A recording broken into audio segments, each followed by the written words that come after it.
ওকে, তাহলে ট্রাস্ট হচ্ছে এই ট্রাস্টের সম্পত্তিটি ট্রাস্টি দ্বারা পরিচালিত হওয়ার পর অর্জিত লাভ যারা ভোগ করে তারা হচ্ছে লাভভোগী বা সুবিধাভোগী বা সত্যভোগী বা ইংলিশে বেনিফিশিয়ারি। গেল। ট্রাস্ট ভঙ্গ কি? ট্রাস্টে অনিয়ম করলে, ট্রাস্টে যদি কোনো প্রতারণা করে, ট্রাস্টে যদি নিজের সম্পত্তির সাথে ট্রাস্টের সম্পত্তি মিলাই নেয়, তাহলে এটা ট্রাস্ট, তাহলে উনি বিশ্বাস ভঙ্গ করলেন। ট্রাস্ট মানে বিশ্বাস বা জিম্মা। এর আরেকটা নাম কিন্তু ওসি, পরীক্ষা আসতে পারে ওসি, অছরিষ্কারছি, ওসি মানেও ট্রাস্ট। ওসি কত প্রকার বলুন যে এটা ওসি আবার কি জিনিস? থানার ওসি জানি, বাংলা অছরিকার জিনিস একই। ওসি, জিম্মা, ট্রাস্ট একই জিনিসের ভিন্ন ভিন্ন নাম ওসি। তারপর বলা হচ্ছে লাভভোগীদের অধিকার ও দায় দায়িত্ব কি? আচ্ছা, লাভভোগী মানে হচ্ছে আমাদেরকে মিস্টার রহিমকে দায়িত্ব দিল, লাভ আমাদেরকে সব দিয়ে দিবে, তাহলে আমরা এখানে উপস্থিত সবাই লাভভোগী। তাহলে আমাদের কী অধিকার থাকবে? হিসাব টিসাব দেখা, লাভভোগীর কাছ থেকে মানে ট্রাস্টের কাছ থেকে হিসাবপত্র চাওয়া, বা ঘর ভাড়াটারা দিলে ডিডের কপি দেওয়া, হ্যাঁ, ট্রাস্টকে সতর্ক করা, ট্রাস্টের বিরুদ্ধে প্রয়োজনে মামলা করা, প্রয়োজনে আদালতে যাওয়া, লাভভোগীরা তাই করে। আর আপনারা যেখানে সুবিধা পাবেন ওখান থেকে আপনি যা যা করবেন আর কি। এটা কমন সেন্স। আইনকে মুখস্থ করার আগে বুঝতে হবে যে ব্যাপারটা কি। আপেলও গোল, পেয়ারাও গোল, সফেদাও গোল, দুই পার্থক্যটা বুঝতে পারলে আপনি বুঝতে পারবেন কোনটার জায়গায় কি। একটা নর্মাল কাঁচি পেয়ারা, একটা থাই পেয়ারা, আপনি চিনলে একটা জায়গার একটা পেয়ারা আনবেন না, না চিনলে যত ভেজাল। বলবে একটা, নিয়ে আসবেন একটা। আর দোকানদার যদি বুঝতে পারে আপনি বোঝেন না, ব্যাস আপনি বুঝে গেছে এই কাস্টমারটা ওনার চাই, ব্যাস। তাহলে লাভভোগীদের প্রতিকার কি? ট্রাস্ট ভঙ্গের ক্ষেত্রে লাভভোগীরা ক্রিমিনাল সিভিল মামলা করবে, দেওয়ানি মামলা করবে, ফৌজদারি মামলা করবে ট্রাস্টির বিরুদ্ধে। যে এই তো ওই যে প্রবাদটা ওই রকম যে আমি যে ক্ষেতকে বাঁচানোর জন্য বেড়া দিয়ে রাখছিলাম, বেড়া ক্ষেত খেয়ে ফেলতেছে। অর্থাৎ আরেকটা কথা হচ্ছে রক্ষকই ভক্ষক হয়ে গেছে। হ্যাঁ, বা যে যায় লঙ্কায় সে হয়ে যায় রাবণ। দিছি দায়িত্ব বিশ্বাস করে, ভালো মনে করে, তো রাবণ হয়ে গেছে। সিচুয়েশনটা এরকম। এটা হলো ট্রাস্টের সবচেয়ে গুরুত্বপূর্ণ প্রশ্ন। এরপর সেকেন্ডারি গুরুত্বপূর্ণ 1 নম্বর প্রশ্ন, ট্রাস্ট সৃষ্টির পদ্ধতি কি? আচ্ছা, ট্রাস্ট কীভাবে সৃষ্টি হয়?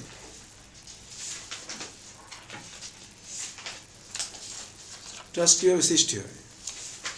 1 খ গাইডের মধ্যে পাবেন 1 খতে। ট্রাস্ট সৃষ্টি হয় দালিলিকভাবে, মৌখিকভাবে। অস্থাবর হইলে মৌখিক, যা আমি আমার 10 লক্ষ টাকা ট্রাস্ট করে দিয়ে দিলাম মৌখিকভাবে।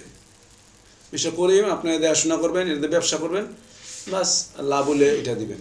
করিম সাহেবের মধ্যে যদি ভালো লোক হয় তাহলে ব্যবসায় লাভের চোখ মুখ দেখবেন, আর লস টস দেখিয়ে 10 লাখ টাকা মনে করেন যে ওনার পেটে চলে গেছে 10 লাখ।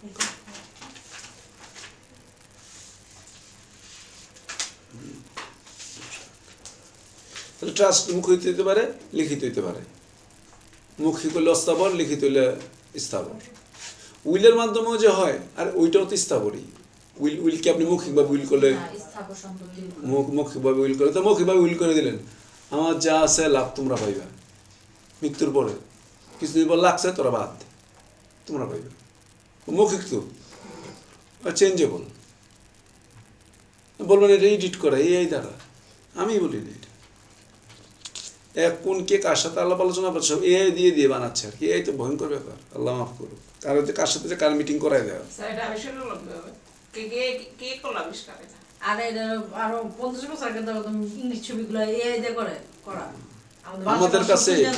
আমাদের কাছে পুরানো করে ওরা দিছে। এখানে তো অস্ট্রেলিয়া 16 বছর আগে মোবাইল ব্যান করে দিচ্ছে, গত মাসে, মানে এই মাসে গত সপ্তাহ থেকে, ডিসেম্বর থেকে। অস্ট্রেলিয়া 16 বছর আগে মোবাইল ব্যান্ড। বাচ্চাদের সব মোবাইল নিয়ে গেছে, দরকার নাই। শিশুদের আর কিসের মোবাইল? যা শিখবেন। আগে যখন আমার মোবাইল ছিল না, আমি 10টা নাম্বার মুখস্থ ছিল। এখন আছে, এখন মনে আছে কয়েকটা, কিন্তু ম্যাক্সিমামই দেখবেন 10টা মন নাই। আমার কাগজ থাকতো, মোবাইলের বই আছিল, এত কাগজ কিনে নিতাম, ওর মধ্যে বন্ধুদের নাম, কন্ট্যাক্ট নাম্বার, বাটন মোবাইল তো ওই কাগজটা ভরসা। এতটুক ডায়েরি আমার, এতটুক ডায়েরির মধ্যে শুধু নাম্বার। এটা মানি ব্যাগে রাখা যায়, পাতলা ছোট, এই ছিল ভরসা। মুখস্থ হয়ে গেছিলো অনেকের নাম্বার। আমি এখন আমার বন্ধু বান্ধব তো কারো কারো নাম্বার বলতে পারো, টাস মুখস্থ বলতে পারি, মুখস্থ করে ফেলছি না। সবসময় আবার খুলবো মুখস্থ। ব্রেন ড্যাম হয়ে গেছে এখন।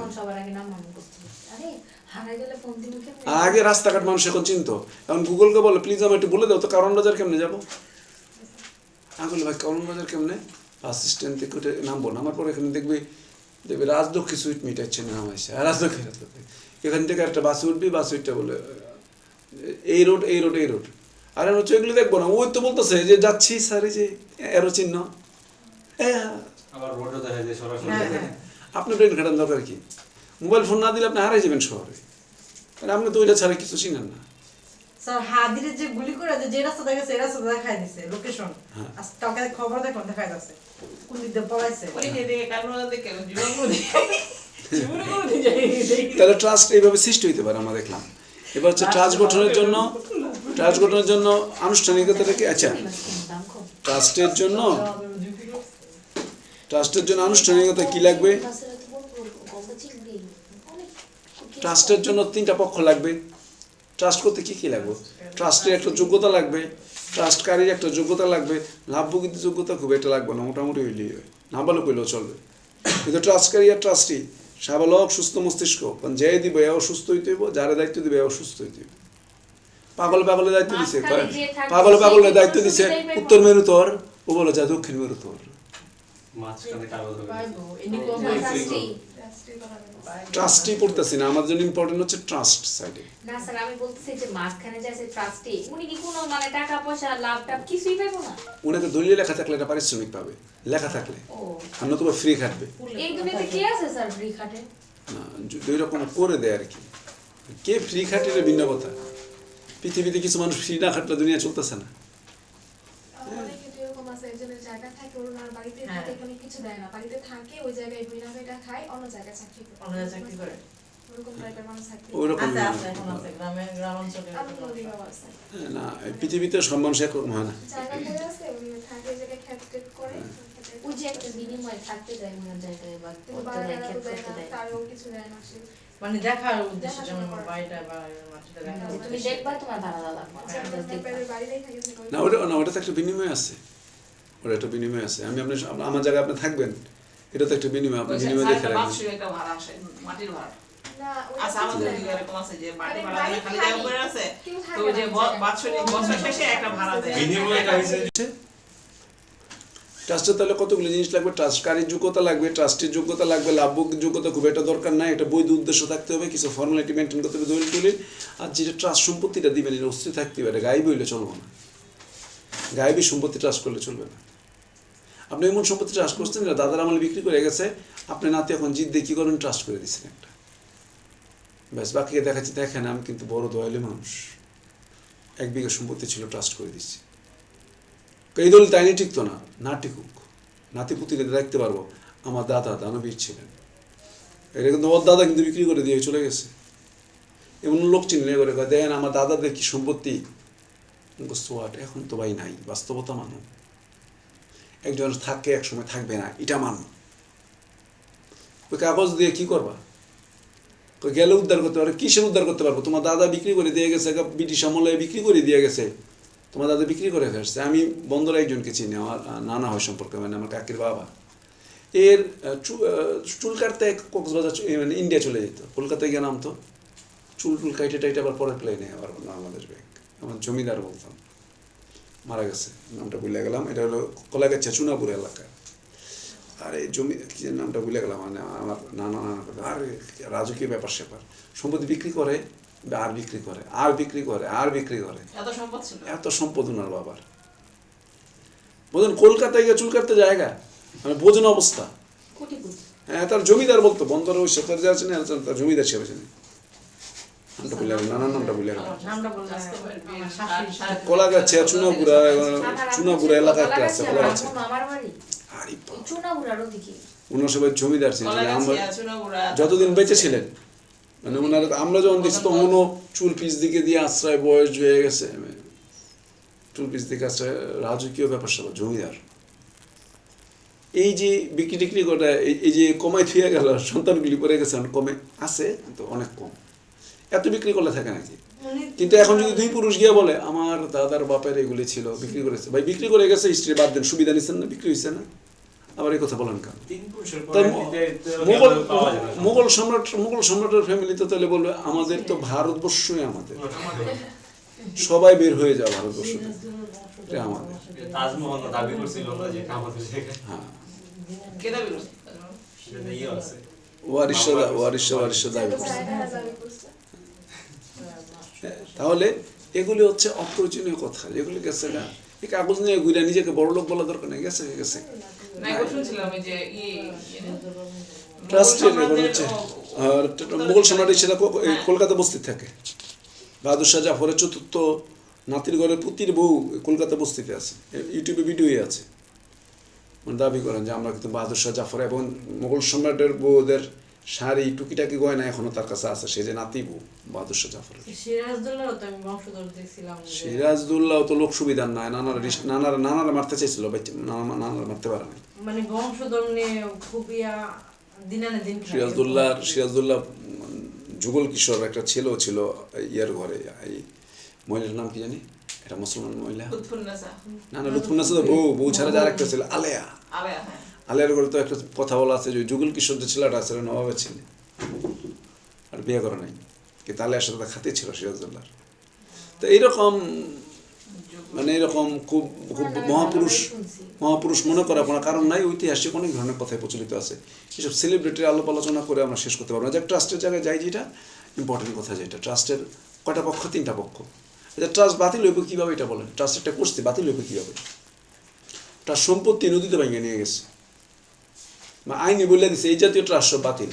এক লোক ট্রাস্ট করে দিল, আমার ট্রাস্টের সম্পত্তি থেকে সমস্ত গাঁজাখোরদের জীবনভর চিকিৎসা পুনর্বাসন সম্পূর্ণ দেওয়া হইব, কারণ 1990 সালের আগে গাঁজা বাংলাদেশে সরকারিভাবে চাষ হইত। এবং রংপুর কোথায় একটা নিউজ ছিল যেন, কোন জেলায় যেন, আমি জাস্ট মনে করি নওগাঁতে বড় বড় গুডাউন আছে, গাঁজার গুডাউন, গাঁজা চাষ হয়। হ্যাঁ, বলছে গাঁজার টাকা দেয়, গাঁজা এখন আইন নিষিদ্ধ করে দিলে এটা অন্যায়। এক পর্যন্ত গাঁজা চলতো, গাঁজা তো একটা হার্বাল জাতীয় জিনিস। এখন যেমন তামাক হইতেছে না, চাষ হইতেছে না, ওই সময় গাঁজা চাষ, তামাক বাদ হয়ে যায়। নিষিদ্ধ আইন করে দেওয়ার পর এটা নিষিদ্ধ। আর পরিচয় দিতে চায় না, আপনার কেমনে বড় হয়েছেন, ওই লোক তো স্বীকার করছে আমরা গাঁজার পয়সায় বড় হয়েছে, কারণ ওই সময় হাতা পাতা দেখা যায় এরকম যে পানের সাথে। ওইটা তো তামাক। তামাক পাতাই বলে না। এখন যে জিনিসটা হচ্ছে, আর না, আছে, আছে, তাহলে আছে। আইন আপনাকে ইয়াস অন্য বলে দেয়। আইন বললো এই ট্রাস্ট চলবে না, এই ট্রাস্ট চলবে না। তাহলে এই ট্রাস্ট বাতিল হয়ে যেতে পারবে। ট্রাস্টের আবার একটা নিয়ম আছে, কোনো উদ্দেশ্য দিয়ে ট্রাস্ট করা যেতে পারে, ওই উদ্দেশ্য এগুলো ট্রাস্ট বাতিল হইতে পারে। ট্রাস্ট ওয়াকফা দেবতার উপায় নাই, কারণ এটা কেমন পর্যন্ত চলতে হইব। আপনি দেবতার উদ্দেশ্যে দিচ্ছেন, আল্লাহর উদ্দেশ্যে দিচ্ছেন, এগুলি তার ব্যাক আসার স্কোপ নাই। ট্রাস্ট বলছেন এই উদ্দেশ্য, যতদিন এখানে একটা হসপিটাল না হবে আমার ট্রাস্ট চলতে থাকবে। যেদিন সরকারিভাবে একটা ইউনিয়নে হসপিটাল হয়ে যাবে, এই ট্রাস্ট বাতিল হয়ে যাবে, এবং আমার অলি ওয়ারিশগুলোর মধ্যে যারাই বেঁচে থাকবেন ওরা ওয়ারিশ বলে এটা পেয়ে যাবেন, যতটুকু পাওয়ার। তো এইভাবে ট্রাস্ট হতে পারে। এবার হচ্ছে ট্রাস্ট আইনের উদ্দেশ্য কি? আচ্ছা, ট্রাস্ট আইনের মূলত উদ্দেশ্য কি? ট্রাস্ট সম্পর্কে দরকার নেই, ট্রাস্ট আইনের উদ্দেশ্য কি? তো বাঁচে আছে তো। ট্রাস্ট আইনের উদ্দেশ্য জি স্যার। প্রশ্ন। আচ্ছা, দেখেন এখানে উত্তরগুলি ক্লিয়ার না। ট্রাস্ট আইনের মেন উদ্দেশ্য হলো ট্রাস্টের সংগঠনকে দিয়ে দেবেন, এর উদ্দেশ্য হচ্ছে লাভভোগীর অধিকারকে নিশ্চিত করা। মেন কথা হচ্ছে লাভভোগী। এখানে কি বলা হচ্ছে, ট্রাস্টকারী কাকে বলে, ট্রাস্টি কাকে বলে, লাভভোগী কাকে বলে, এগুলো কি জানতে চাইছে আমার কাছে? জানতে চাইছে আপনার নাম কি, আপনি শুরু করছেন মোহাম্মদ ইবনে আবুল খায়ামিনা ইবনে ইবনে ইবনে ইবনে ইবনে। আরে ভাই, আমি তো আপনার দাদার নাম জানতে চাই না। আরবের নাম এরকমই বলা হয়, যেমন উমর খৈয়ামের নাম কি, মোহাম্মদ আল ইবনে আবুল ফাতা ইবনে ইব্রাহিম আল খৈয়াম। এত বড় নাম স্যার মনে হয় নিজের মুখস্থ আছে না। ওনার মুখস্থ ছিল। ওনাদের পরিচয়টা মানে বংশ পরিচয়টা এইভাবে, দাদা পর্যন্ত বললে উনি কোন ফ্যামিলি, কোন গোত্র, কোন বংশ থেকে আছে, কুরাইশ, বনু হাশেম, এমন যেমন আরব বংশগুলি ছিল, তখন বংশ পরিচয় দিয়ে মানুষ চিন্তা হইতো যে তুমি কোন, আছে ঠিক আছে ওই বংশের লেজুরও সমস্যা নাই, কিন্তু তুমি ওই বংশের, তোমার হদিস পাওয়া গেলে ওই বংশে গেলে তোমার পাওয়া যাবে। তোমার নাম এটা মানে আল খৈয়ামের নামটা আমি স্যার ওনাদের নাম বেশিরভাগ হাশেম কাশেম, আমি যে কতগুলো সিরিয়াল দেখছি না আরবিয়ান, হাশেম আর কাশেম এই ধরনের নামগুলো বেশি থাকে। না থাকে, সিনেমাটিক ব্যাপারগুলো এরকমগুলো থাকে। কতগুলো মুসলমানদের মধ্যে হাসান নামটা বেশি কেন, হাসান হোসেন নাম কেন, মুসলমানরা শিয়া দ্বারা প্রভাবিত।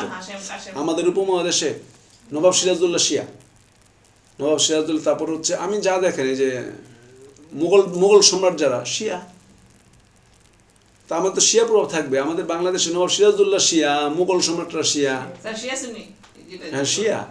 এই কারণে ওরা ওই হযরত আলীর ফ্যামিলি এদের নিয়ে একটু প্রায়োরিটি একটু বেশি, বেশি করে।